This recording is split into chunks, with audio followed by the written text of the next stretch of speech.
Assalamualaikum warahmatullahi wabarakatuh. Selamat siang menjelang sore, rekan-rekan baik di waktu WIB, WIT dan WITA. Untuk sekian kalinya kita jumpa lagi di Bincang-Bincang Santai di TF Law Center dalam program TF Law Center. Hari ini kita ada di Durian Runtuh Haji Arif di Banten tepatnya, dalam suasana yang sangat santai. Baik rekan-rekan semua yang offline maupun online, topik kali ini santai TFO Center yang diadakan di Banten, ya, itu mengenai sebaik-sebi hukum kenotariatan. Diharapkan materi yang akan kita sajikan atau TFO Center sajikan bisa bermanfaat semua buat rekan-rekan semua, baik di Banten maupun di seluruh Indonesia, terutama di notaris. Baik, untuk singkat waktu, di sini sudah hadir narasumber, ada Keynote Speak Pak TF atau Pak Tri Firdaus, beliau adalah pendiri dan penggagas TF Law Center. Ada Dr. Agung, beliau adalah putra tim TF Law Center. Ada Pak Alisius, beliau adalah salah satu penasehat. Ada Pak Taufik sebagai narasumber TF Law Center, dan juga ada moderator dari Banten, Ibu Catherine. Selamat siang, Bu. Yang hari ini partner dengan saya. Untuk mempersingkat waktu, saya akan langsung ke Pak TF atau Pak Tri Firdaus Baca. Karena banyaknya pertanyaan yang masuk ke kami tentang keberadaan TF Law Center. Ada beberapa pertanyaan yang mungkin sudah lama sekali tertunda dan harus dijawab sekarang mungkin. Kebetulan ada Pak TF langsung. Ya. Pak TF, banyak sekali pertanyaan yang masuk ke kita, ke kami, mengenai TF Center ini. Ada yang menanyakan apakah Pak TF, akan maju sebagai Ketum WNI. Silakan, Mbak. Baik, terima kasih Mas Boko. Bismillahirrahmanirrahim. Assalamualaikum warahmatullahi wabarakatuh. Selamat sore, selamat siang menjelang sore. Salam sehat. Terima kasih Mas Boko. Yang terhormat ada para narasumber, Bang Alwi, Mas Agung, Mas Topik, Pak Jo, Pak Niko, Pak John, rekan-rekan semua yang kami cintai. Alhamdulillahirrahmanirrahim. Pertama-tama marilah kita panjatkan puji dan syukur kehadirat Allah Subhanahu wa taala, Tuhan Yang Maha Esa. Pada siang hari ini kita berkumpul di sini dalam rangka silaturahim satu sama lain. Tak kenal maka tak sayang. Kita pada siang hari ini kita akan membicarakan mengenai serba-serbi kegiatan tentang jabatan kita selaku notaris. Di dalam 2019 sampai 2022 periode kepengurusan pengurus pusat, masa pandemi yang kita alami dari tahun 2020 sampai sekarang. Jadi kira-kira 2 tahun. Selama 2 tahun ini tidak banyak kegiatan yang kita bisa laksanakan. Hanya kemarin terakhir RP3YD di Malang.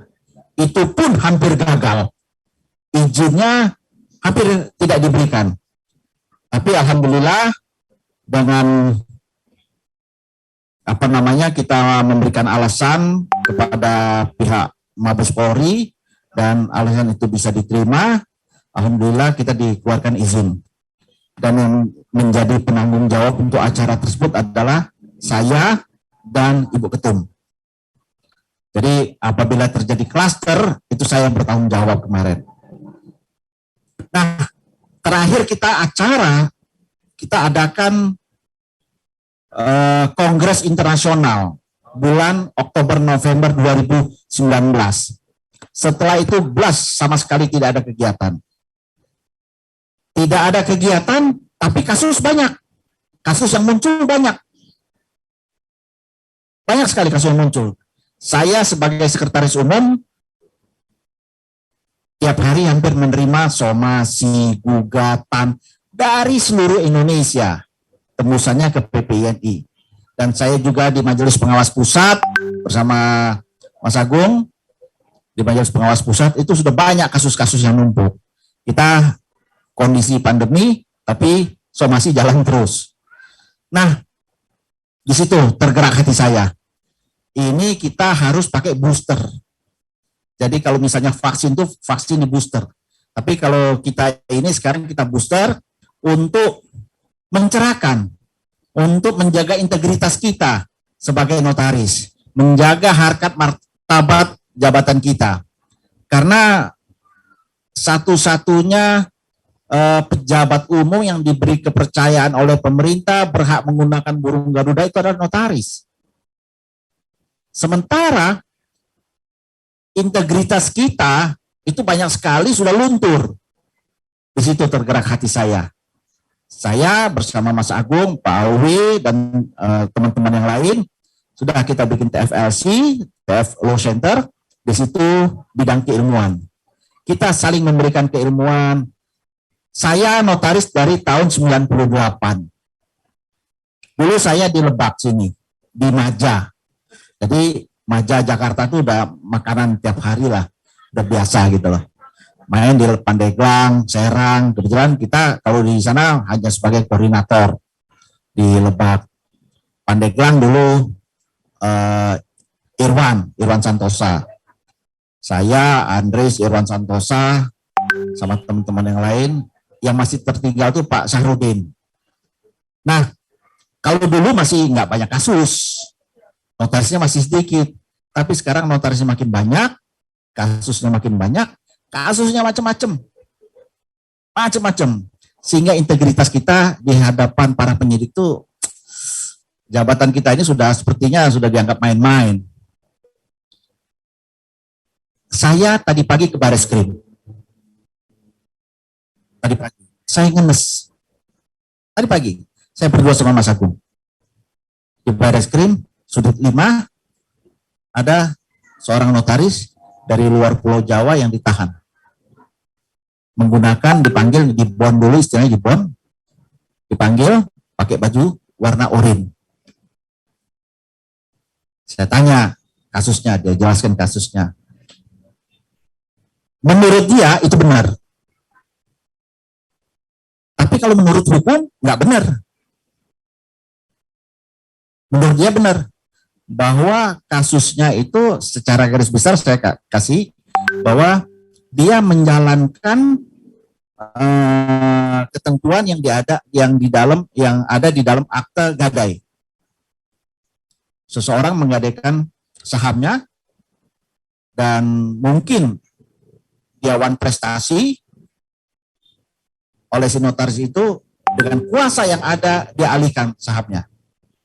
Nah, hal-hal demikian yang perlu kita ketahui. Keilmuannya tidak bisa serta-merta dengan ada kuasa di dalam itu kita langsung melakukan eksekusi dengan akte pengalihan saham. Itu tidak bisa. Nah, hal-hal yang demikian ini yang terkadang tidak sampai, kita tidak mengetahui hal-hal yang kecil. Kita terima permasalahan, seseorang datang ke kantor kita membawa, Pak ini akte, ada akte kuasa, akte apa. Kalau kita tidak kuasai keilmuannya, nah itu bisa menjebak kita. Nah di situ Mas Moko, saya merasa punya rasa tanggung jawab bahwa notaris ini harus tetap diberikan keilmuan, tumpah. Harus diberikan pencerahan terus tentang keilmuan, sehingga kita tidak bisa hanya sekali stop, harus terus menerus, karena manusia itu ada lupanya, wajar. Manusia ada lupanya tentang keilmuan juga. Kalau kita tidak mengalami, tidak mengerjakan itu, kita juga akan lupa. Oleh sebab itu, kita sering mengadakan keilmuan, dan kebetulan di dalam TFLC ini ada pakar, saya menyebutnya pakar. Ada Bang Alwi, Pak Peter, Mas Agung, Pak Taufik. Ini pakar-pakar keilmuan. Kita sudah tahu semua kok. Saya sebelum masuk notaris itu saya belajar sama Pak Peter. Sebelum masuk notaris, saya ikut tentir Pak Peter. Sehingga saya diterima di UI pada saat itu. Karena apa? Saya menganggap Pak Bang Alwi ini kamus berjalan. Kalau soal pasal berapa aja dia udah kamus berjalan. Lebih dari komputer. Nah, disitulah. Mas Boko, saya punya rasa tanggung jawab bahwa notaris ini tidak bisa hanya begini saja. Harus kita gali terus keilmuan, harus kita kembangkan terus. Dan kita punya rasa tanggung jawab moral. Saya mengalami sendiri bahwa saya sebagai sekretaris umum, saya melihat bahwa persoalan-persoalan yang ada itu sampai saat sekarang ini banyak sekali. Yang itu yang harus kita selesaikan. Dan apalagi baru-baru ini ada dilantik lagi 2.100 notaris di seluruh Indonesia. Yang masih, meskipun sudah punya magang 2 tahun, tapi masih jauh dari yang diharapkan. Harus terus menerus untuk mengasah keilmuan. Saya rasa itu saja Mas Boko dari saya. Semoga acara pada siang hari ini dapat bermanfaat bagi kita semua, membuka wawasan kita semua. Kalau ada masalah-masalah, kalau masalah tentang kenotariatan, silakan komunikasi sama kita atau di WA Group. Di sini ada pakar-pakarnya. Terima kasih atas kehadiran juga teman-teman semua. Wabillahi taufiq wal hidayah. Wassalamualaikum warahmatullahi wabarakatuh.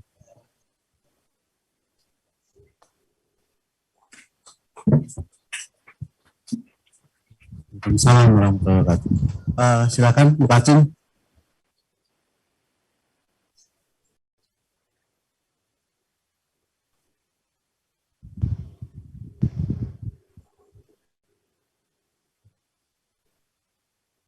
Tes ya, baik. Terima kasih Bapak Tri Firdaus atas pencerahannya ya bagi kita semua. Saya juga mencermati betapa Bapak Tri Firdaus ini atau yang biasa dikenal di kalangan notaris milenial sebagai Bang TF memiliki concern dan perhatian yang sangat besar kepada kalangan notaris terutama generasi muda ya, generasi milenial ya Pak TF ya. Memang sebagai notaris yang baru-baru menjalani profesi, kita semua tentu akan butuh untuk mendapat banyak masukan, banyak tambahan ilmu, sehingga dalam menjalankan jabatan, tidak hanya menjalankan jabatan dengan integritas, tapi juga dengan keilmuan yang mumpuni.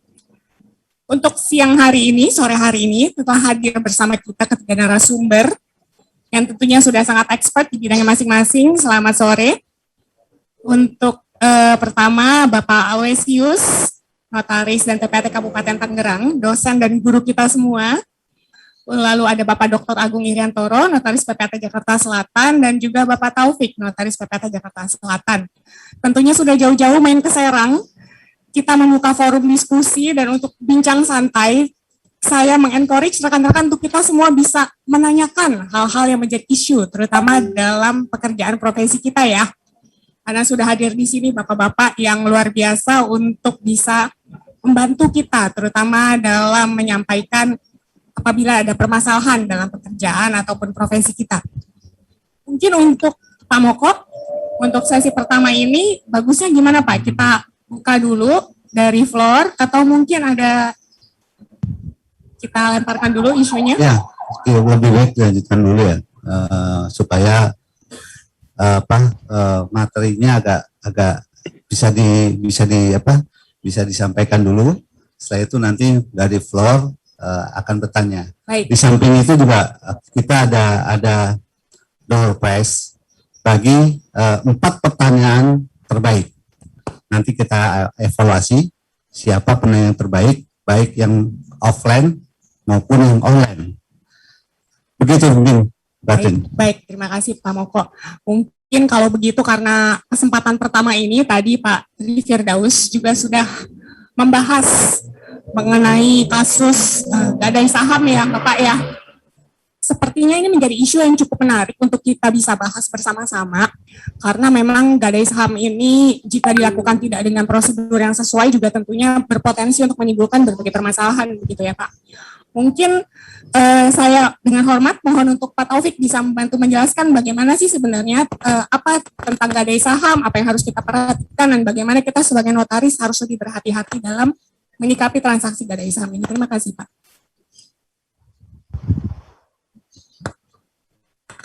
Ya, makasih Mbak Catherine. Ini kita sangat ya prihatin kita sebenarnya ya apa yang disampaikan oleh Pak Skum tadi. Ada rekan kita yang dari luar Pulau Jawa itu sampai ditahan oleh penyidik terkait dengan gadai ya. Memang ada sedikit dilema kita sebenarnya terkait gadai, dilema saham saat ini ya. Karena di Undang-Undang PT itu di pasal 60 itu saham itu boleh digadaikan atau difidusiakan ya, boleh digadaikan atau difidusiakan. Padahal Undang-Undang PT kita ya sejak tahun 2095 dulu, Undang-Undang nomor 195 dan Undang-Undang 40 2007 itu tidak lagi boleh saham itu dikeluarkan atas unjuk. Ya, atas unjuk, harus saham atas nama. Nah, ini jadi problem sebenarnya pada saat akan mengeksekusi saham. Ya, kita tahu saham itu kan prinsip dasarnya menguasai objek. Ya, objeknya itu yang dikuasai, ada fisiknya sebenarnya. Ya, karena prinsip itu harus dipegang oleh dalam sistem gadai ini. Karena begitu lepas, objek itu lepas. Apakah lepas karena keinginannya atau bukan karena keinginannya, saham itu juga otomatis hapus. Itu saham gadai. Ya, makanya dalam perkembangan kemudian kan ada kita kenal lembaga jaminan fidusia. Lembaga jaminan fidusia ini sebenarnya untuk menutupi kelemahan dari lembaga gadai tadi ya. Nah, bagaimana dengan gadai saham? Dalam praktek sampai sekarang ini, hampir sebagian besar saham itu memang menggunakan lembaga gadai sebagai jaminannya. Meskipun dalam Undang-Undang PT itu dimungkinkan fidusia, sepertinya nggak memilih fidusia itu. Saya nggak tahu juga apakah karena kebiasaan, ya, sehingga tetap memilih gadai, atau memang ada hal-hal mungkin nggak diketahui bahwa itu boleh juga dengan fidusia. Ya. Gadai ini dulunya muncul karena undang-undang KUHD ya, kita undang-undang hukum dagang dulu memang saham itu boleh atas unjuk. Ya, saham itu dicetak dulunya. Jadi yang digadaikan itu adalah saham itu memang diserahkan gitu. Kemudian dicatatkan kepada direksi di dalam daftar daftar pemegang saham ya, dalam DPS itu dicatat. Ya, kayak kalau kita baca akta ya, di komparisi akta, itu biasanya misalnya Tuan A, menurut keterangannya hadir selaku pemegang dan pemilik.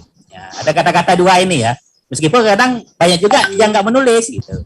Padahal itu fungsinya saat saham itu digadaikan, dia tidak lagi memegang. Artinya kedudukannya sebagai pemilik. Gitu ya. Meskipun pemegang ini tidak punya hak suara. Ya.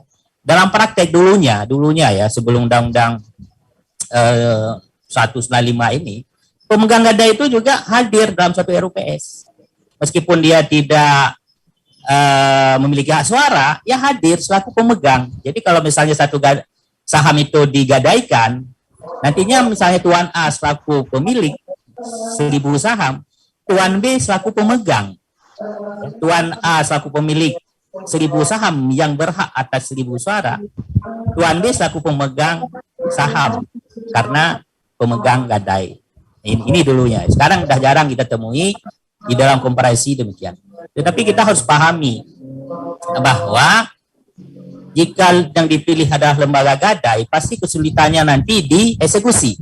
Ya, saya juga dengar dari Mas Agus, ya, mana Mas Agus? Ya, ada gadai saham kemudian dieksekusi oleh kreditur, kemudian digugat. Ya, saya nggak tahu bagaimana cara eksekusinya, kenapa bisa digugat. Ya, mungkin ya tata cara eksekusinya yang salah mungkin ya, sehingga digugat. Jadi itu yang harus diperhatikan ya Mbak Catherine, bahwa meskipun undang-undang PT itu membolehkan gadai saham, tetapi eksekusinya itu bagaimana juga harus dipikirkan. Ya, karena yang namanya objek atas nama, ya, apalagi di dalam anggaran dasar itu ada persetujuan untuk pengalihan segala macam, itu akan menimbul kesulitan. Ya, misalnya suatu gadai dieksekusi, ya, kemudian dilaksanakan eksekusinya, kemudian ada yang pembeli, itu kan harus disampaikan ke direksi untuk dicatatkan peralihan sahamnya sebelum diberitahukan kepada menteri. Kalau direksi tidak mau mencatatkan, bagaimana posisi si pemegang saham? Karena ini saham atas nama, beda dengan atas unjuk. Siapapun yang memperlihatkan fisik dari lembar saham itu, dialah dianggap sebagai pemiliknya karena mengikuti azas hukum kepemilikan benda bergerak. Ya, ya, ini yang harus diperhatikan ya. Kenapa saya nggak tahu juga yang disebut rekan tadi permasalahan di mana, tetapi dalam praktek memang banyak menimbulkan permasalahan pada saat eksekusi. Ya, ini kalau bisa ya, kalau saya nyarankan, kalau saham itu kalau bisa pilih aja lembaga jaminan fidusia. Itu sudah lebih pasti. Kenapa? Ada pendaftarannya, ya, kemudian ada sertifikat fidusianya, tata cara eksekusi juga sudah jelas mengikuti undang-undang jaminan fidusia. Ya, ini mungkin dari saya Mbak Putri. Terima kasih Pak Taufik. Mungkin dari Patri ada tambahan? Oh iya. Baik, saya tambahkan bahwa sebetulnya terkait dengan masalah gadai saham yang menjadi permasalahan hukum itu adalah bagaimana sebetulnya kewenangan pemegang saham ketika persoalan ini melakukan kegiatan terkait dengan sirot. Tadi dikemukakan secara Pak Taufik sudah sebutkan mengenai apa sih sebetulnya gadai saham ini. Nah, gadai saham ini kan di Undang-Undang PT tadi sebutkan diatur di pasal 60. Kemudian ada pelaksanaan eksekusinya jika pemberi saham ini berprestasi, maka diatur di 1156 KUH Perdata mengenai eksekusinya. Nah, saya hanya akan menyampaikan mengenai contoh kasus. Saya tidak perlu Mas Bas itu suruh ngambil pencatatan itu sama Holid. Kita yang suruh catat sebagai Aduh. saja. Dalam satu perseroan sering ada namanya MOU, yaitu perseroan dengan perseroan, PTA dan PTB. Nah, biasanya sering terjadi di bidang pertambangan, yaitu satunya pemegang konsesi tambang dan satunya akan share saham. Nah, dalam satu kesepakatan ini, karena ada dana operasional yang digunakan besar, maka pemegang saham di satu perseroan ini menggadaikan sahamnya. Ketika pemegang saham menggadaikan sahamnya, maka tentunya kita notaris harus berapa jumlah yang digadaikan untuk jangka waktu berapa lama. Nah ini, kemudian dalam pelaksanaannya, bahwa PT yang pemegang sahamnya tadi itu menggadaikan sahamnya, ternyata terjadi wan prestasi untuk mengambil studi saham tadi, atau berupa satu bentuk pemenuhan satu prestasi. Nah, kalau kemudian kita diminta PTA yang sebagian pemegang sahamnya, satu pemegang sahamnya itu menjadi saham, kita diminta untuk membuat RUPS. Ya. Nah, yang ada adalah dalam RUPS ini yang hadir dalam satu rapat ini adalah seseorang yang pemegang gade. Ya. Jadi hati-hati, pemegang gade tidak punya hak suara untuk hadir dalam rapat umum pemegang saham perseroan. Inilah yang kemudian karena kurang paham atau bagaimana dibuatlah RUPS itu. Nah, sehingga ini menjadi kasus pidana karena dalam rapat itu dihadiri oleh orang yang tidak punya suara dalam rapat perseroan. Lebih jauh lagi, kemudian dengan dasar gade ini dilakukanlah satu bentuk perubahan pemegang saham di kementerian. Nah, sehingga pemilik saham keberatan karena sahamnya telah beralih. Satu hal yang perlu kita pahami bahwa pemegang saham ini kan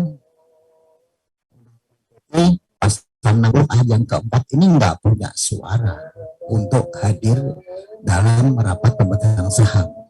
Dan mekanismenya jika wan prestasi, maka pemegang gade harus melakukan eksekusi melalui gugatan di pengadilan. 1156 KUH Perdata menjelaskan ini tegas. Nah, kalau tanpa ada putusan pengadilan ini, ya, maka kita nggak bisa kemudian pemegang gade hadir untuk menjalankan rapat pemegang saham. Kita minta dulu, mana Pak, kalau Bapak bertindak selaku orang punya kewenangan untuk melakukan rapat, mana putusan pengadilannya. Ya, ini harus kita minta. Nah, memang inilah, saya mohon maaf ini mungkin saya menyampaikan terutama pada adik-adik kita yang milenial, memang soalnya ini juga memang untuk pencerahan. Sini juga untuk adik-adik milenial, kalau yang sudah semua saya rasa udah paham dan udah jago lah, jadi saya tidak perlu memberikan satu keilmuan, tapi memang bersama. Mungkin kalau yang milenial sebetulnya tahu, tapi bagaimana mensikapi, kita harus tegas. Kalau tidak bisa, katakan tidak bisa. Nah, ini nampaknya ragu nih. Nah, kesalahan selanjutnya apa? Ya, kita melakukan ini sudah ada kelalaian kita terhadap satu pemahaman pemegang gade dalam rapat, kemudian kita melakukan juga di luar wilayah jabatan kita. Ya, hati-hatilah. Jadi sebetulnya kalau kita ini taat pasal 17-18 ini kan mengenai tempat kedudukan dan wilayah jabatan, undang-undang jabatan notaris. Jadi memang di mana kewenangan kita untuk buat akte. Daripada kita ini dipanggil-panggil dengan satu persepsi yang berbeda-beda dari penegak hukum, dari penyidik, mending kita melakukan sesuatu hal yang normal saja. Jadi kalau saya dulu di Bekasi 6 tahun ya saya ikutin aja di Bekasi. Saya itu angkatannya Pak Trifirdaus ini, cuman tahun lah. Sekolahnya bareng. Cuman dia lebih pintar, jadi saya agak terlambat sedikit lah. Gurunya sama. Kita lesnya sama Pak Peter, sama Bang Alwi ini. Jadi saya tuh kalau sampai sekarang kalau lihat Mas Alwi, saya udah takut aja, saya minggir gitu aja. Saya nggak berani bantah dia yang ngajarin dulu gimana. Nah, kembali ke masalah yang tadi, maka kita ingat segala hal yang akan kita buat dalam suatu bentuk akte yang namanya akte otentik ini, itu benar-benar ada kepastian hukum dan perlindungan hukum. Ya, kalau seperti ini kan nggak ada perlindungan hukum nih. Kalau seperti ini kan nggak ada kepastian hukum, sehingga munculnya apa? Kasus. Ketika kasus maka akan dicari di semua siapa yang melakukan kesalahan dan siapa yang melakukan satu pelanggaran. Nah, pasti yang pertama ditanya siapa yang buat? Notaris. Pertama sebagai saksi dulu. Wah, kok ada keterlibatan pasal 55 masalah sebagai tersangka. Nah, ini yang perlu kita pelajari bahwa pengetahuan mengenai gade ini mekanismenya ada dua, bisa dengan gade, dengan fidusia. Tetapi kalau bank biasanya dengan fidusia. Kalau bank dengan fidusia, beberapa yang kami jalankan itu. Tetapi kalau PT dengan PT yang tidak melalui satu lembaga pinjaman atau seperti ini, ya gitulah. Saya tidak tahu ya mekanismenya kok bagaimana. Makanya kalau ada satu akte yang mau kita buat, kita itu nggak bisa terima akte terakhir. Ya, dari awalnya kita terima. Kenapa muncul gade? Kita terima dulu. Nah, yang lucu ini, kalau konteksnya masih dalam satu bentuk PKR, itu kan belum terjadi pengalihan saham. Tetapi kenapa terjadi perubahan pemegang saham di kementerian? Kenapa ini mesti kita lakukan? Harus ada landasannya dulu kan.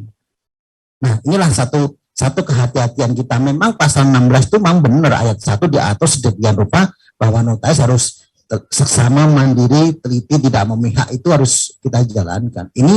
Ini perintah dari pasal 16 yang nggak bisa kita hindari.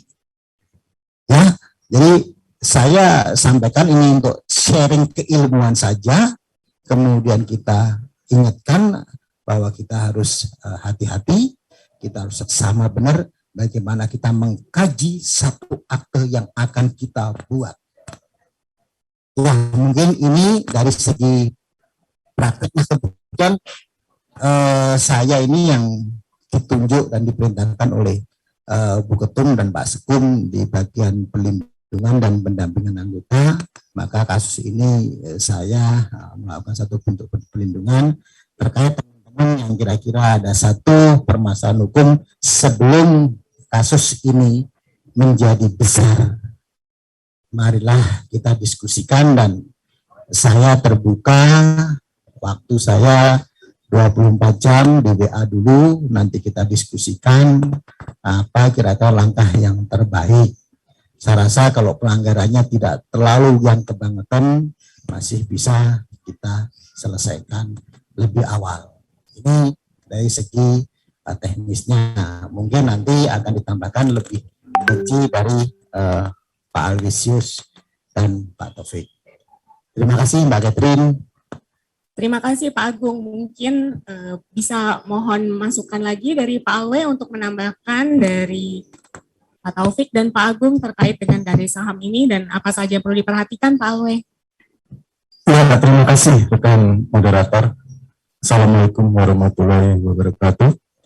Selamat sore, salam sejahtera bagi kita semuanya. Ya, jadi saya tentunya tidak khusus gadai, ya. Jadi berdasarkan pengalaman kasus-kasus yang terjadi dalam praktek, memang, ya. Yang saya perhatikan sih notaris atau PPAT itu selalu menceburkan diri kepada permasalahan yang dihadapi klien. Selalu saja berusaha bagaimana sih caranya membantu klien agar apa yang diinginkan klien itu sukses, ya. Jadi karena bisa membantu kliennya itu suatu kebanggaan tersendiri tanpa menyadari bahwa sebenarnya itu bermasalah, ya. Jadi terkait dengan jaminan, pada umumnya pasti ekornya itu ada kuasa menjual. Biasanya di situ masalahnya, ya. Suatu lembaga jaminan, suatu utang, apapun bentuknya, penyelesaian masalahnya kalau nggak bayar itu adalah penyelesaian terkait dengan hukum jaminan. Eksekusi, ya, apakah lelang atau di bawah tangan atau di luar eksekusi dengan penjualan secara sukarela. Kalau penjualan secara sukarela, tentunya pemilik barang harus aktif ikut adil menjual kan gitu ya, apakah kepada pembeli yang dia cari sendiri atau mungkin karena dia tidak bisa mencari pembeli dicarikan oleh kreditur. Yang penting ada negosiasi biasa dalam hal itu ya, tidak ada masalah menurut saya ya kalau dilaksanakan secara sukarela oleh pemilik jaminan. Kami menurut saya tidak ada masalah seseorang yang tidak bisa membayar utangnya dengan uang, dia membayar utangnya dengan barang miliknya dia ya, tidak ada masalah, dia serahkan barangnya untuk dijadikan pembayaran penyelesaian utang kan gitu ya, kan tinggal dinilai barangnya secara wajar, jangan dalam keadaan tertekan dan lain sebagainya ya. Jadi itu, jadi janganlah sekali-sekali ya utang piutang itu diselesaikan dengan jual beli ya. Artinya dari awal sudah dibuat kuasa jual, dia kan utang piutang. Kenapa pula dibuatkan kuasa untuk menjual? Itu dua hal yang berbeda ya. Jadi kalau dilaksanakan itu kuasa jual, kalau tidak terima debitur atau pemilik jaminannya pasti bermasalah di kemudian hari. Ya pasti bermasalah. Bermasalahnya di mana? Ya pastilah pertama terkait dengan jumlah utangnya. Ya, ada yang orang udah bayar terus, tapi ternyata selama ini yang dibayar itu sebagian besar bunga. Utangnya kelihatannya nggak bergerak, segitu-gitu aja.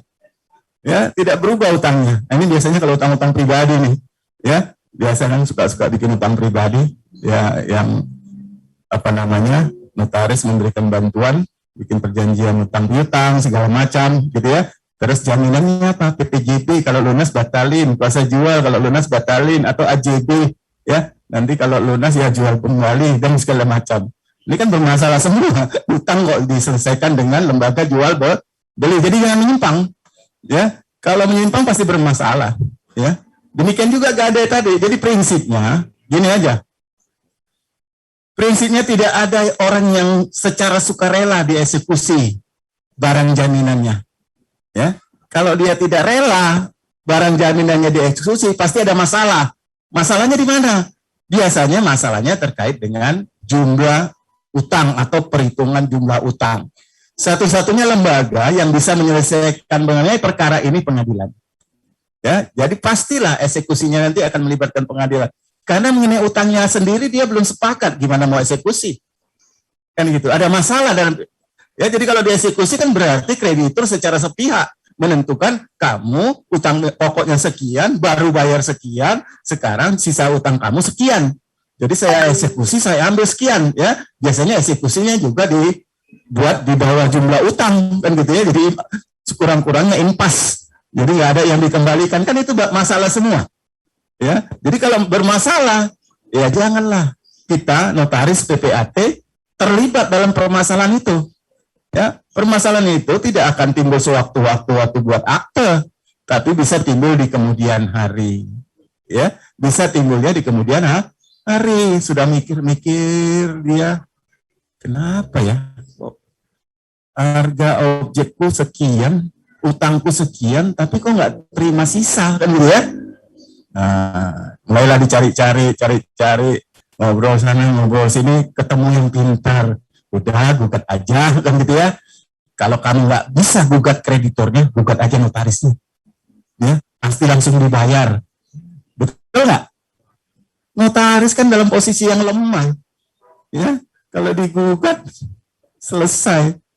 Ya, jangan bilang kita nggak bisa digugat kan gitu ya. Atau kadang-kadang kepidana larinya dia kan. Udah kasih pasal aja sebentar main-main kantor polisi. Nanti kan ngajak damai notarisnya. Nah gitu. Jadi jangan kita mau ya menceburkan diri ke permasalahan klien. Ya, jadi kalau memang harus sesuai hukum. Ya kadang-kadang memang repot juga. Kadang-kadang Bang Arwi teori doang. Sama seperti take over. Ya, take over itu kan satu lembaganya sudah jelas. Cesi, subrogasi. Terus nggak ada buat apa-apa lagi. Paling nanti restrukturisasi utang kalau mau menghilangkan jejak kreditor yang lama, ya sehingga semuanya atas nama kreditor yang baru dan seterusnya. Ya, dan selalu setiap seminar ditanya bagaimana caranya melaksanakan take over dengan memberikan perlindungan kepada notaris. Saya bilang sepanjang kreditor lama tidak terlibat ya dalam take over itu, ya apapun model akte yang kita buat, tidak ada yang memberikan perlindungan bagi notarisnya, karena pasti terselip di situ akal-akalan. Sekurang-kurangnya ngakali pengecekan sertifikat dengan SKPT, ya kan? Udah pakai SKPT aja nggak apa-apa, ya nggak apa-apa. Tapi kita harus paham, SKPT itu kan hanya memberikan kepastian mengenai benar data fisik, data yuridisnya sesuai. Benar dia tidak ada sengketa, tidak ada pemblokiran, dan seterusnya. Tapi fungsi yang ketiga dari pengecekan, benar nggak sertifikat yang dipegang bank itu adalah benar dikeluarkan oleh kantor pertanahan? Bisa nggak kita lakukan? Kan nggak bisa. Kita cuma modal lisan atau modal fotokopi. Ya nggak? Yang asli aja belum tentu asli, karena bisa didampingi dengan beberapa yang aspal. Ya, kasus pasar minggu sampai 50 lebih. Saya dulu waktu jadi asisten pernah berpengalaman dan di kantor Bu Arikanti 6 sertifikat asli. Ya, setelah kita pasang hipotek, tahu-tahu ada muncul sertifikat aspal 6. Ya, jadi dari 6 itu 1 aslinya, kita nggak tahu. Ya, saya bilang aja ke Bu Arikanti, minta aja BPN-nya suruh nunjukin yang mana yang asli. Ya, kalau BPN-nya nggak bisa nunjuk, apalagi notaris, PPAT yang hanya sebagai pengguna. Ya, saya rasa itu saja sementara. Terima kasih. Terima kasih Pak Alwe atas pencerahannya. Mungkin kita beri kesempatan dulu nih bagi para peserta di sini. Bapak Ibu ada yang mau menanggapi, silakan Bapak.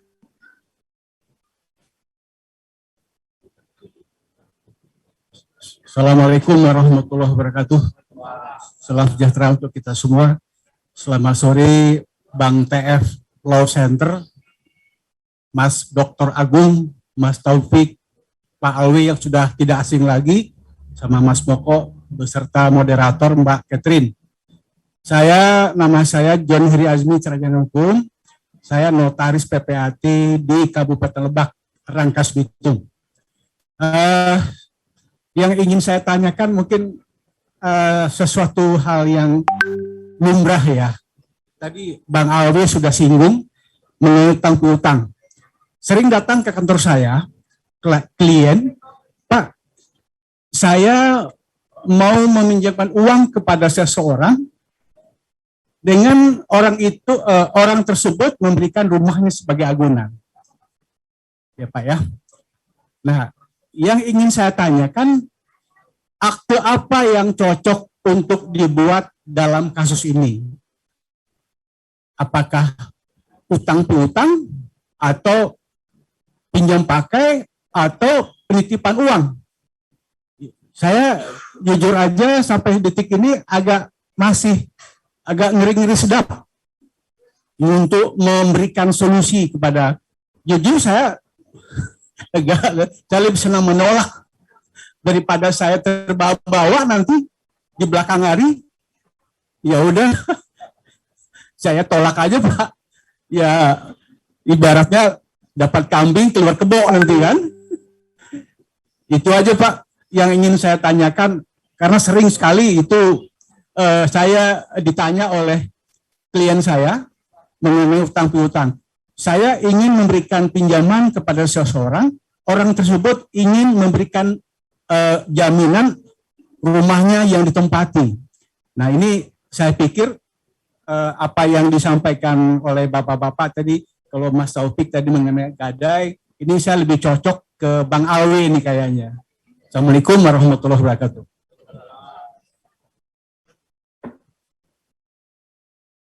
Silakan Pak Alwe. Ya, langsung aja. Ya, jadi prinsipnya begini. Tidak ada satu ketentuan pun yang melarang kita orang perorangan untuk berutang kepada teman, kepada siapapun orang perorangan lainnya.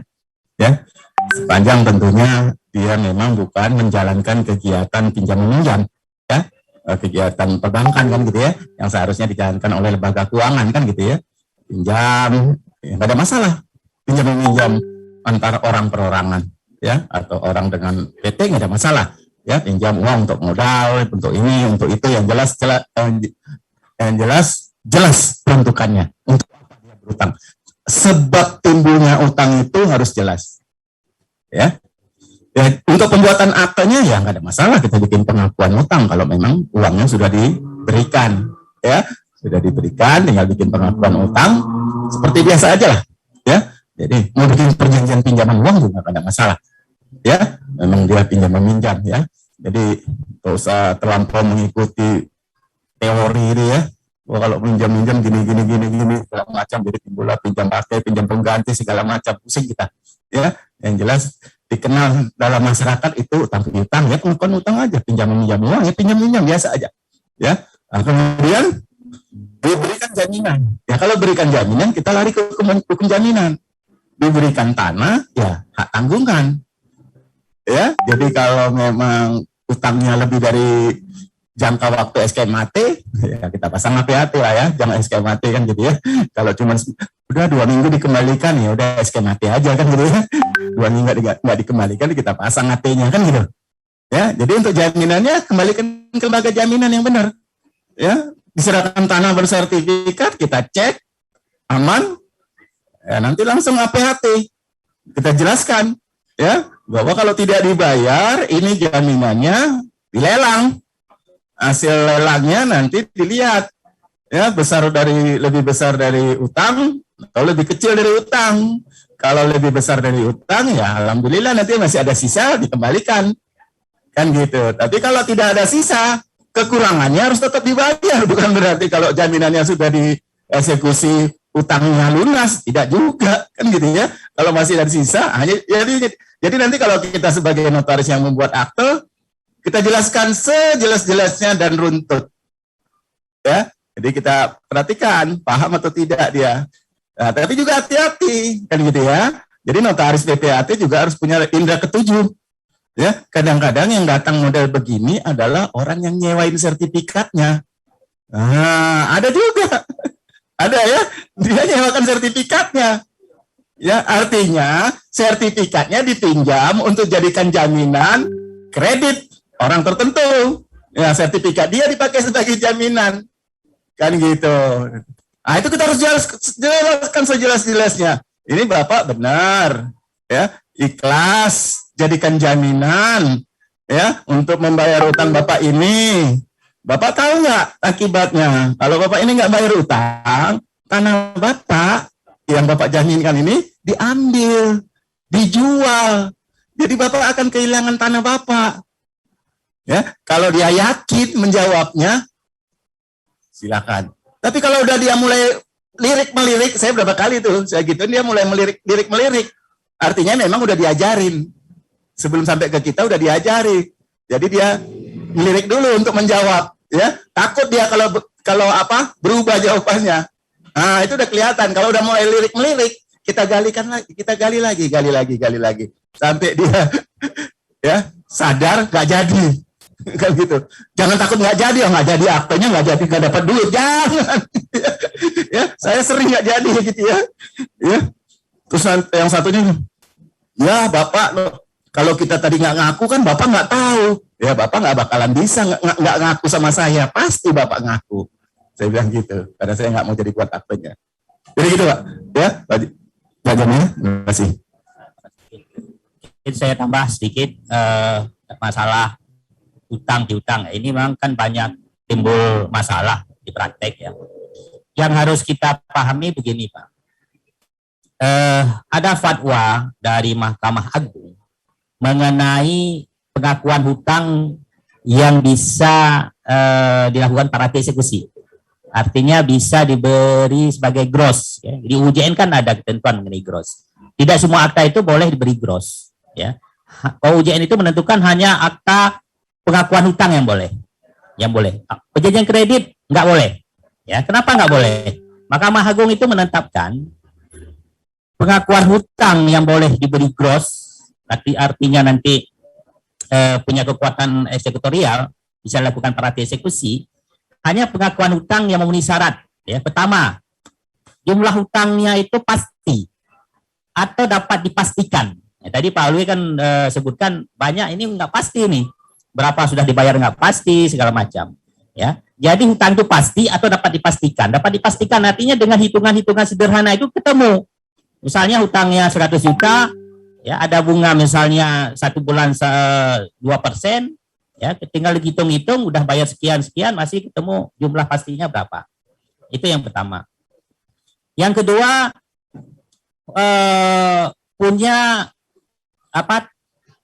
waktu jatuh temponya pasti. Kapan jatuh temponya? Ya, 1 bulan, 2 bulan, setahun, itu harus jelas. Ketiga, tidak memuat janji-janji lain. Janji-janji lain ini yang dapat mengaburkan perhitungan tadi dan penentuan prestasinya. Itu nggak ada. Kalau masih ada janji-janji lain, bisa diperpanjang, bisa diadendum, segala macam, itu nanti pasti nggak pasti. Cuma 3 hal itu. Makanya dalam akta pengakuan hutang sebenarnya pasalnya nggak banyak. Hanya 4 atau 5 pasal. Pasal pertama menyangkut dengan jumlahnya, pasal kedua mengenai jangka waktu, pasal ketiga mengenai kondisi tertentu yang dapat ditagih, ya misalnya meninggal dunia, pilot, segala macam. Pasal keempat mengenai jaminan kalau ada, karena kan di hak tanggungan itu diperjanjikan dulu, disebutkan dulu jaminannya apa. Pasal kelima ya biasanya mengenai domisili hukumnya, pengadilan mana dia pilih. Cukup itu aja, nggak usah cerita macam-macam di pengakuan hutang, karena nanti pasti nggak bisa diskusi. Ya, kalau kita baca misalnya pasal 20 Undang-Undang Hak Tanggungan mengenai eksekusi kan ada 3 cara ya. Eksekusi ada parati eksekusi, ada eksekusi karena kekuatannya si pemegang hak tanggungan sendiri atau eksekusi oleh penjualan sukarela oleh si pemilik. Ya. Parati eksekusi hanya bisa dijalankan jika perjanjian pokoknya juga punya kekuatan eksekutorial. Ya, ini yang dimaksud oleh putusan MK saat memutuskan mengenai fidusia tersebut. Kenapa MK memerintahkan harus ajukan ke pengadilan? Ya sebenarnya untuk menentukan berapa jumlah hutangnya, apakah sudah uang prestasi atau belum. Jadi kalau perjanjian kredit, ya perjanjian pokoknya perjanjian kredit, kemudian misalnya ada jaminan fidusia atau hak tanggungan, sebenarnya itu nggak bisa parati eksekusi. Ya, karena perjanjian pokoknya itu nggak bisa dieksekusi, masih bisa dipertanyakan gitu. Tinggal mengatakan jumlah hutangnya nggak sekian, udah selesai itu. Harus bawa ke pengadilan dulu. Makanya pengadilan yang menentukan nanti berapa jumlah hutangnya, baru bisa dieksekusi. Ini juga harus jadi perhatian kita, agar kita juga bisa menjelaskan kepada masyarakat saat mereka ingin membuat akta semacam pengakuan hutang dan jaminan. Ya. Prinsipnya yang kita buat adalah apa yang sebenarnya terjadi sebenarnya. Itu prinsipnya. Kalau memang hutang piutang ya kita buat aja hutang piutang. Ya. Kalau pinjam meminjam memang ya udah hutang peminjam. Jangan kita merekayasa ya karena keinginannya si para pihak ya sehingga nantinya kita yang dianggap merekayasa kondisi ini. Jadi termasuk misalnya di dalam pemberian kredit oleh perbankan kan ada juga. Ya. Saya dulu pada saat dulu pernah ya menjadi notaris yang BTN gitu, itu kan ada perjanjian misalnya untuk developer itu aktanya sampai 9 akta apa gitu ya. Dia beri contoh macam-macam itu ya. Ada kuasa menjual di sana, itu padahal nggak penting ya. Ada juga ya pengalaman saya di DKI, ada satu orang notaris untuk satu transaksi ya, dia membuat 9 akta. Ya, ini transaksinya jual beli kapal gitu. Ya, jual beli kapal tetapi macam-macam diikat dengan gadai di situ, ada kuasa jual. Saya nggak tahu nih, ada 9. Sampai saya nanya, ini ide siapa membuat 9 akta ini? Ide notaris atau ide para pihak itu? Karena antara satu akta dengan akta lainnya ini sudah saling bertentangan. Misalnya di akta pertama akta jual beli kapal, ya. Kemudian ada akta kuasa menjual atas kapal itu lagi gitu. Padahal itu dengan jual beli kapal tadi sebenarnya dengan penyerahan sudah selesai. Tapi ada lagi akta jual. Kemudian ada lagi kuasa untuk fidusia. Jadi kalau kita hubungkan jadinya nggak sinkron. Ya. Kalau memang cukup satu akta ya satu akta aja kebutuhannya. Kalau memang butuh 2 akta ya 2 akta aja. Ya. Misalnya contoh lain PPJB itu kan banyak juga yang membuat 2 akta, 3 akta, 4 akta gitu. Kalau memang cukup satu akta, ya udah satu akta aja. Di dalamnya kan bisa juga memuat misalnya tentang kuasa menjual ya kalau PPJB lunas ya. Kalau memang ada BPN tertentu yang tidak mau menerima kuasa di dalam PPJB kan ada ya. Harus dibuat terpisah. Ya jangan lupa dihubungkan bahwa kuasa ini lahir karena PPJB ini. Jangan seakan-akan kuasa ini berdiri sendiri dia, nggak ada hubungannya dengan PPJB yang sudah dibuat.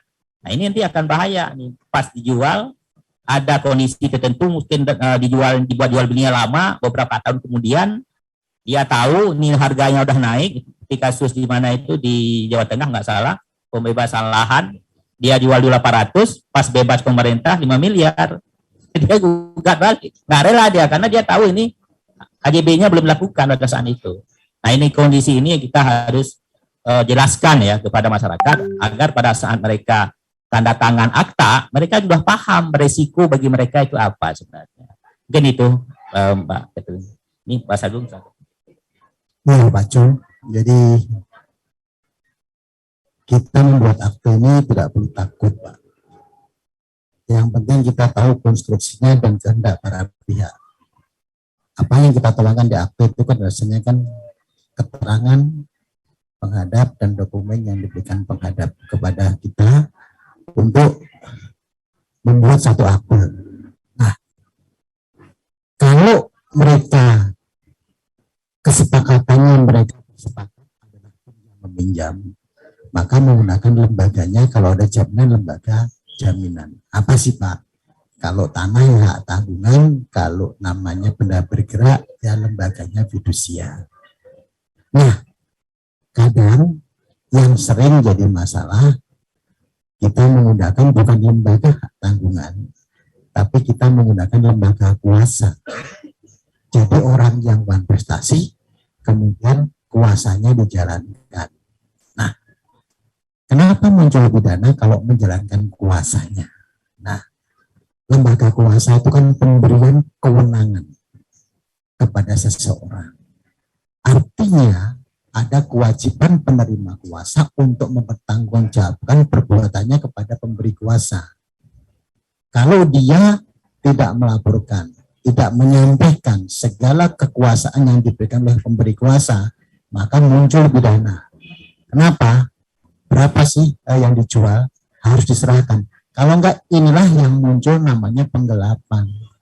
Ya Pak, jadi kalau in case dia minta ada satu perjanjian, Pak saya mau utang, jaminannya tanah, buat perjanjian utang atau pinjaman dengan jaminan.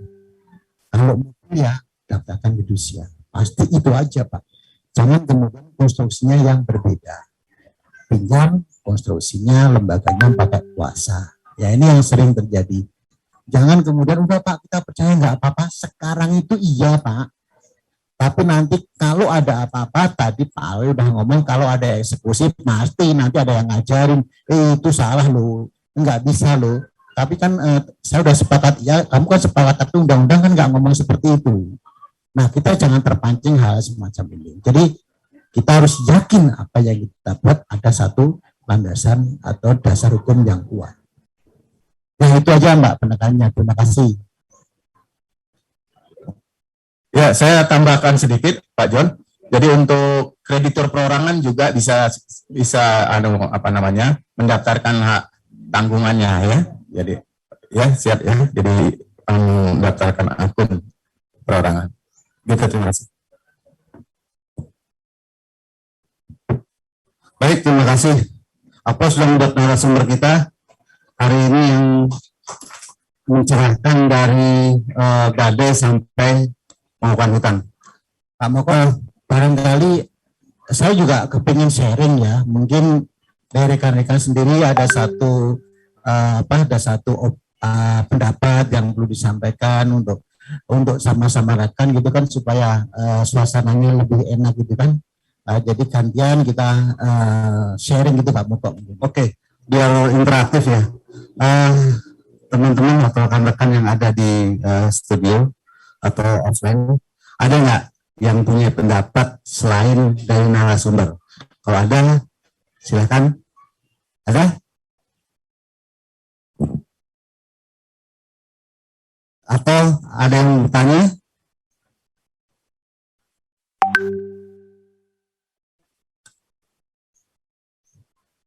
Assalamualaikum warahmatullahi wabarakatuh.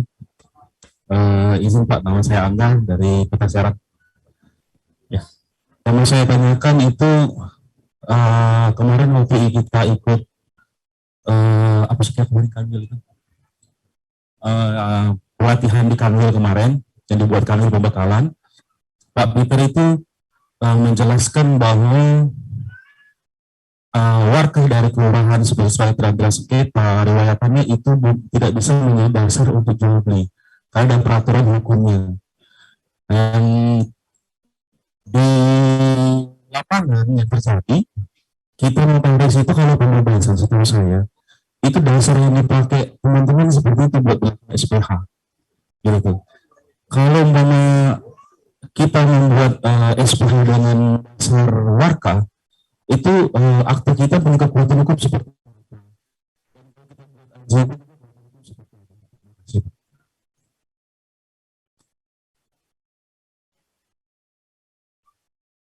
Mungkin saya sedikit ya, mungkin nanti Pak Alwi yang lebih panjang mungkin jelaskan masalah ini.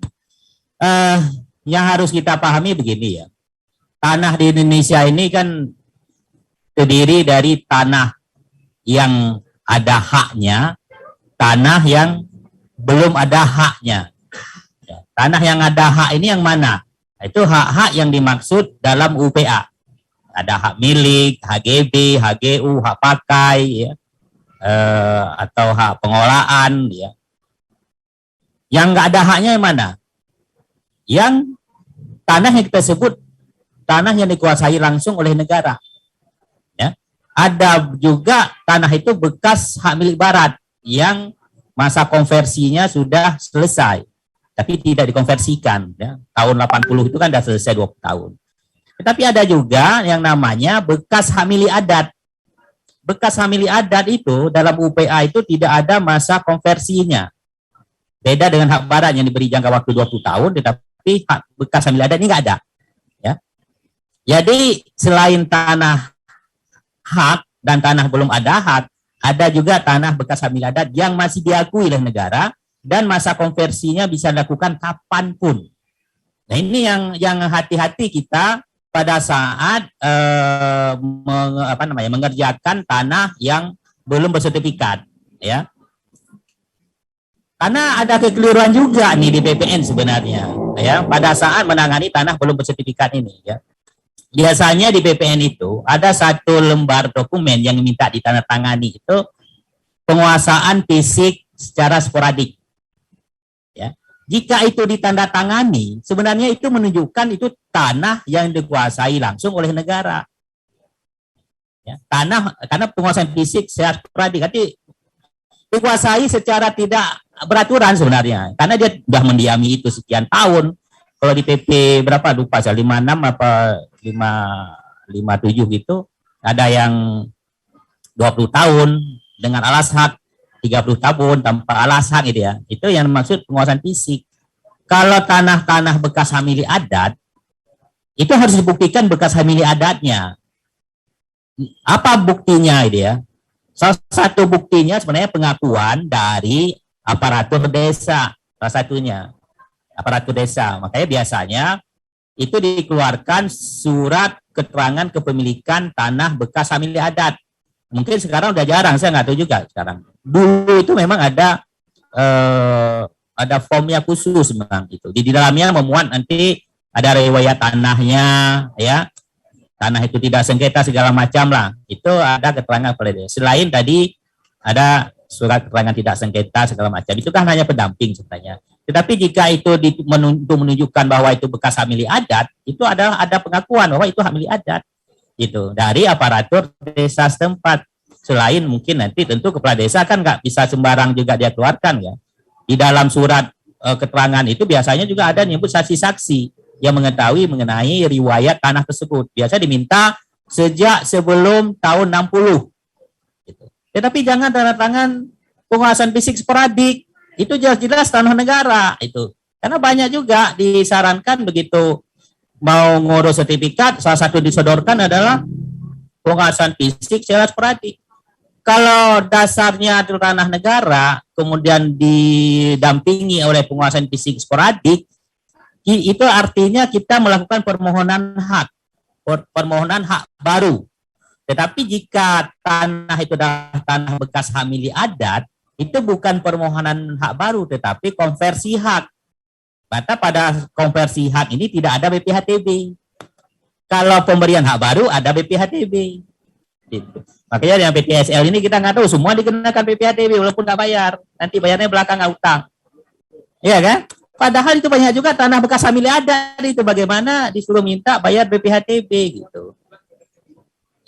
Ya, itu ada terutang BPHTB segala macam itu kan. Arti dipersepsikan semua tanah negara yang ada belum ada sertifikat. Padahal UPA sendiri masih mengakui adanya bekas hak milik adat yang dapat dikonversikan kapanpun gitu.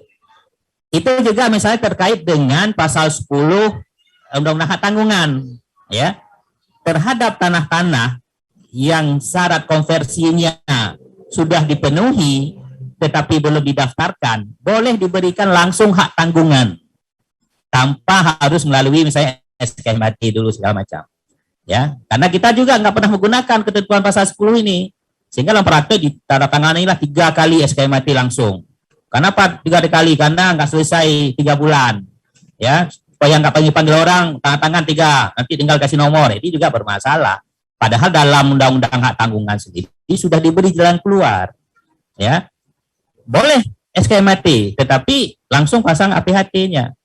Saya dulu langsung saya tanda tangan APHT. Tanah yang belum bersertifikat, tetapi kita juga harus melihat ya potensi-potensi. Artinya kita sudah minta itu diukur, ukurannya sudah jelas ya, kemungkinan sengketa itu nggak ada, gitu ya. Sehingga kita bisa langsung katakan hati-hati. Itu masih ada dalam Undang-Undang Hak Tanggungan. Meskipun dalam praktek mungkin BPN tidak mau, itu kan soalan. Tapi kita pahami dulu bagaimana hukumnya mengatur sebenarnya. Karena Undang-Undang Hak Tanggungan itu sendiri sebenarnya banyak sekali memberi kemudahan ya, selain pelindungan ya. Pelindungan tidak hanya diberikan kepada pemberi, tetapi ke penerima juga terhadap masyarakat terkait lainnya jika nanti eksekusi. Ya, ini yang belum banyak digunakan ya, kemudahan-kemudahan yang diberikan hak tanggungan ini, sehingga kita kaku sekali memahami hak tanggungan bagaimana dulu kita memahami hipotek, padahal itu beda ya. Mungkin itu dari saya, Pak Alwi mungkin yang lebih paham mengenai tanah ini bisa menjelaskan lebih lanjut.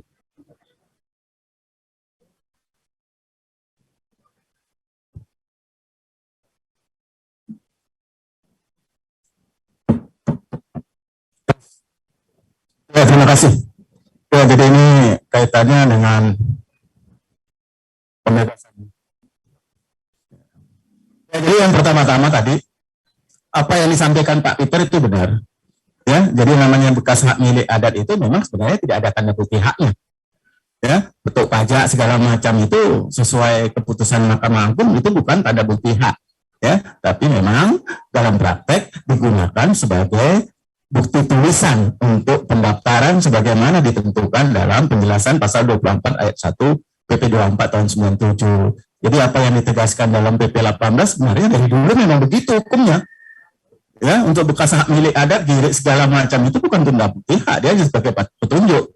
Yang penting kita perhatikan di sini adalah tanah itu masih diakui sebagai tanah bekas milik adat. Itu yang penting. Ya, jadi nanti kan kalau kita melakukan pembebasan dalam suatu amparan, nanti kan macam-macam statusnya, kita harus perhatikan. Ya, ini bekas milik adat, berarti tanah hak, ini tanah negara, ini tanah desa, dan lain sebagainya. Beda-beda treatmentnya, kan gitu ya, beda-beda dokumennya. Ya, kalau bekas hak milik adat kan biasanya kita sporadik, ya, keterangan riwayat tanah, keterangan apa namanya tanah, keterangan tanah tidak sengketa, dan seterusnya, ada pernyataan dua orang saksi dan seterusnya. Ya, kan begitu dokumen-dokumen masukkan gitu ya, terus masukannya 2 hektar gitu ya, biar nggak sampai kantor, cukup sampai kantor pertanian, mainnya begitulah ya. Ya, jadi itu yang harus kita perhatikan. Jadi kita jangan ikut-ikut panik seperti orang awam kan gitu ya. Jadi kita harus paham memang dari dulu ketentuannya itu bukan tanda bukti hak, ya.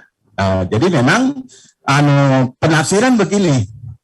Dulu yang bayar pajak itu adalah tanah yang statusnya tanah hak milik.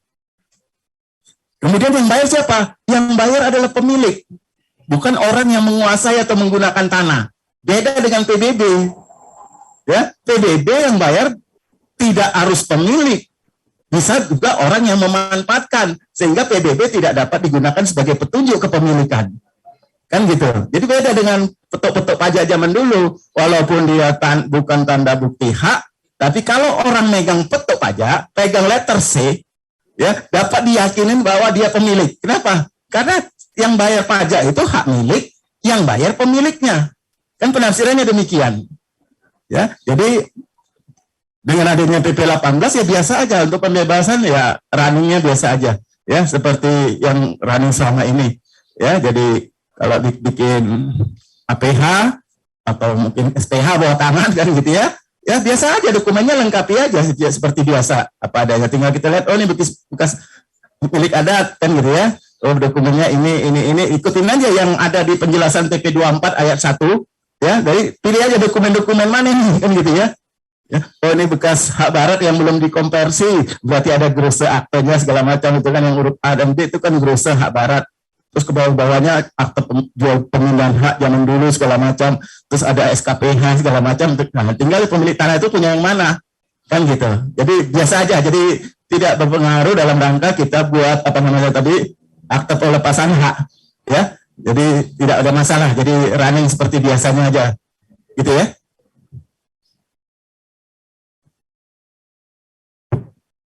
Terima kasih Pak Taufik yang telah memberikan penjelasan secara normatif, dilanjutkan oleh Pak Awe yang memberikan penjelasan secara praktis. Baik, saya beralih ke Pak TF. Pak TF, semasa Bapak menjabat 2 periode sebagai sekum, tentu banyak sekali persoalan-persoalan yang Bapak hadapi, terutama terhadap rekan-rekan kita yang mengalami masalah hukum. Mungkin rekan-rekan punya pendapat bahwa saya sebagai notaris kan hanya mengkonstatir keinginan para pihak. Salah saya apa secara formal, gitu. Sehingga saya terseret masalah pidana. Kita tahu beberapa hari yang lalu 3 rekan kita terindikasi karena kita harus mengedepankan presumption of innocence atau ajas praduga tidak bersalah.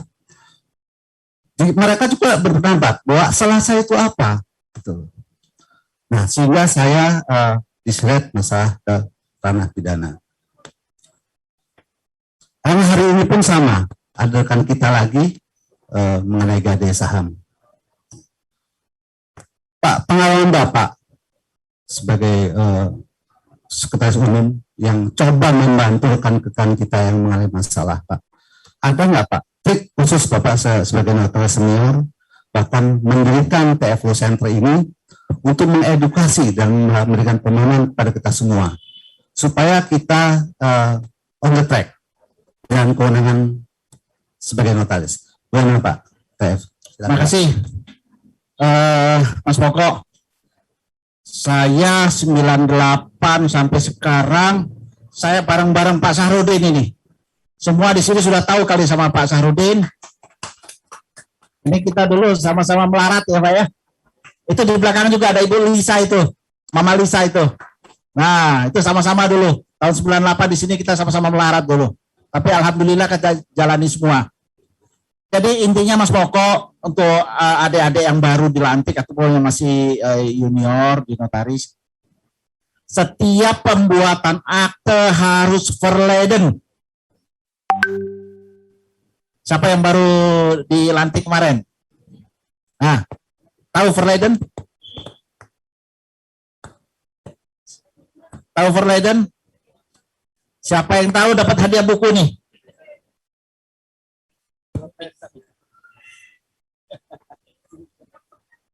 Ayo. Verleden. Ayo. Yang baru. Ini jangan ini. Nah ini. Yang itu dulu. Ayo coba dulu. Iya, masih anget ya. Baru dilantik, masih anget. Ayo. Kalau ikut PPKJN kemarin pasti tahu tuh. Assalamualaikum warahmatullahi wabarakatuh. Saya Anggar dari Kota Cirebon. Oh, Kota Cirebon ya. Cirebon, Pak, Cirebon. Iya. Oh, Cirebon. Cirebon. Oke. Ya. Ini Pak, apa pemain missing data atau pencocokan data, Pak? Ya. Betul. Oke, satu lagi. Raiden.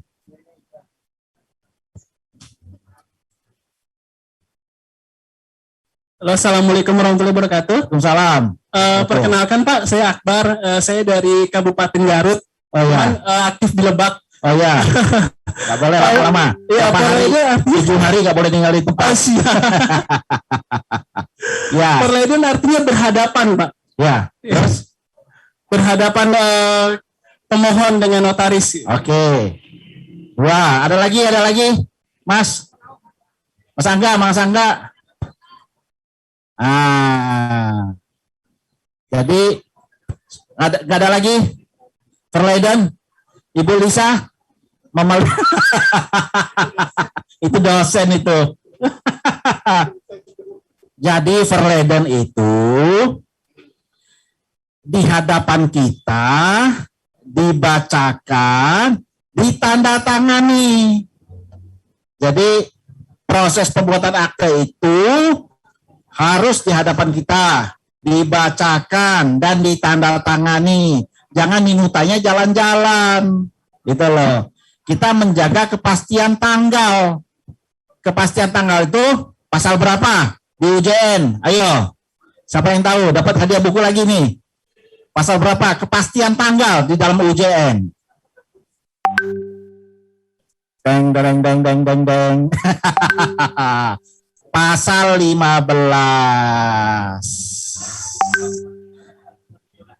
Pegangan kita UJN. Jangan lari dari UJN. 15, 16, 17. Kewenangan, hak dan kewajiban. Itu loh. Jangan lari. Jadi apapun bentuknya, setiap pembuatan akte itu ibarat bom waktu. Suatu saat akan meledak, kita nggak tahu. Apakah para pihak ini masih tetap akur? Apakah para pihak ini suatu saat akan berantem? Kita nggak tahu. Sepanjang proses pembuatan akte itu verleden, sesuai dengan ketentuan, kami dari organisasi tetap akan membantu semaksimal mungkin. Nah,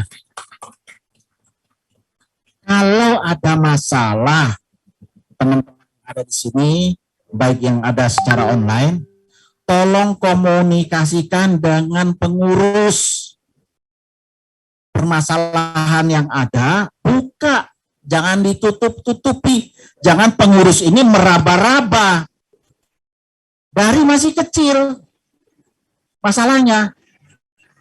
Jangan masalah sudah membesar, atau sudah kita dapat gelar 3 huruf, baru deh, mana organisasi?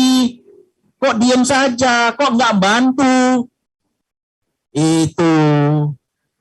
Jangan sampai kita dapat 3 huruf. TSK. Dari awal. Saya sendiri sampai saat sekarang ini, turut tergugat tuh. Pernah. Saya pegang protokolnya notaris yang lama, salah satu pihaknya menggugat Presiden Republik Indonesia, saya sebagai turut tergugat. Ada sampai sekarang. Ada. Pemegang protokol loh, saya sebagai pemegang protokol. Ataupun saya bikin BPJB, turut tergugat, ada. Tapi sepanjang itu, akte nggak jalan-jalan, kita bacakan, kita tanda tangani, menjamin kepastian tanggal, kita tidak akan ikut di pasal 55. Itu yang harus kita jaga. Selain itu, informasi kepada seluruh teman-teman di daerah Banten ini, PPINI lagi sudah kerjasama dengan Dukcapil sekarang lagi proses pembuatan KTP reader. Salah satunya KTP reader itu untuk mencegah terjadinya penghadap palsu. Terkadang figur, terkadang seseorang datang bawa sertifikat, KTP-nya sama dengan dari sertifikat, padahal itu orangnya palsu. Fotonya diganti, tapi dengan KTP reader akan terbaca dengan sidik jari. Itu salah satu mencegah terjadinya figur. Dan kemarin itu alat itu memang diharapkan dari kepolisian supaya jangan sampai terjadi mafia-mafia tanah lagi. Nah, mafia tanah yang kemarin itu kami kaget. Saya langsung menghadap kami penyidik. Gitu. Kami kaget. Secara overall memang tugas kita dari organisasi untuk membantu teman-teman. Siapapun dia notaris, dia anggota Ikatan Notaris Indonesia, dia dalam menjalankan jabatannya, salah benar kami bantu. Salah benar kami bantu. Tapi jangan keterlaluan salahnya, sehingga kita malu sendiri. Kita malu sendiri sama penyidik. Oh, Pak, ini begini, ini buktinya ada, ini begini. Dan kalau ada masalah, segera komunikasikan. Kita sekarang sudah ada MOU dengan kepolisian, dengan Polri, di mana MOU tersebut banyak sekali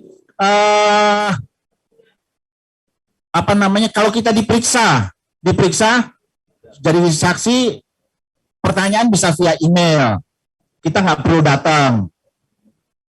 datang ke kantor polisi, via email. Dan besok untuk daerah Banten ini tanggal 14 ya, kalau nggak salah 14 ya Pak ya, rencana 14 MOU antara Polda Banten dengan Pengwil Banten, turunan dari MOU dengan Polri, Mabes Polri. Jadi sekali lagi pada seluruh teman-teman, setiap menjalankan jabatannya jangan gampang tergoda. Notaris itu seksi loh, seksi. Modal 6.000, modal 10.000, sorry. Ini notaris lama ini 6.000. Modal 10.000, tagihannya kan lumayan tagihannya. Ada yang sampai ember. Copy paste. Itu Pak Ahok dulu ngomong, apa itu notaris? Modal cuma metrai copy paste, selesai tagihannya gede-gede. Dia nggak tahu kita sekolah 2 tahun, magang 2 tahun, belum ujian UKEN, dia nggak tahu itu. Tanggung jawab sampai mati. Nah, kemarin ada notaris yang baru pensiun, panggil polisi. Sekarang masuk di dalam. Masya Allah. Saya, lihat itu. Baru kemarin. Jadi, tadi pagi saya habis dari Mabes Polri, Baris-Krim, melihat seseorang notaris pakai rompi orange. Sedih saya. Sedih. Karena apa? Ceroboh. Tahu dia itu melanggar, tahu. Dia tanda tangan aktenya di Jakarta. Orangnya ada dia jabatannya di sana di Sulawesi.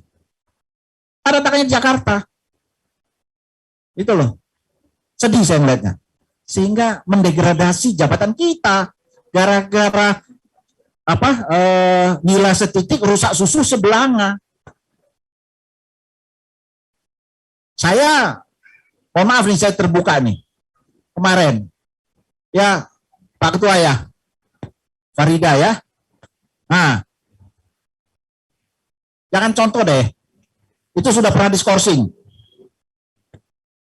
Jangan contoh. Itu sedih saya. Karena dia tahu itu melanggar, tahu sekali.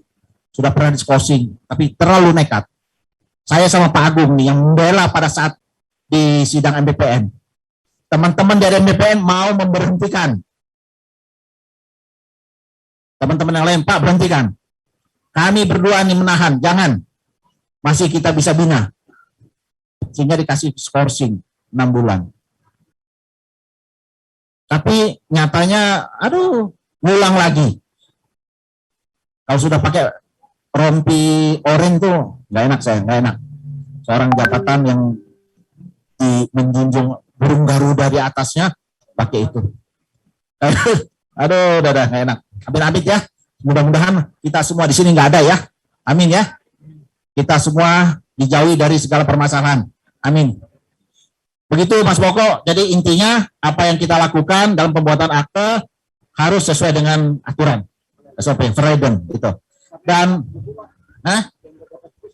yang dapat buku ya udah nanti deh.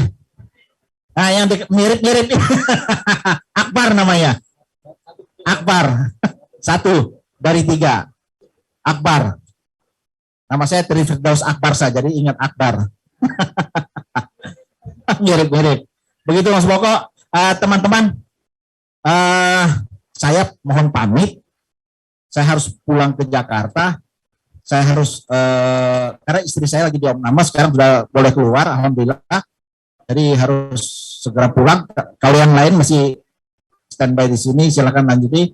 Jadi saya berharap kita mendoakan semua agar semua kita diberikan kesehatan dan apa yang akan kita lakukan ke depannya selalu mendapat kesuksesan.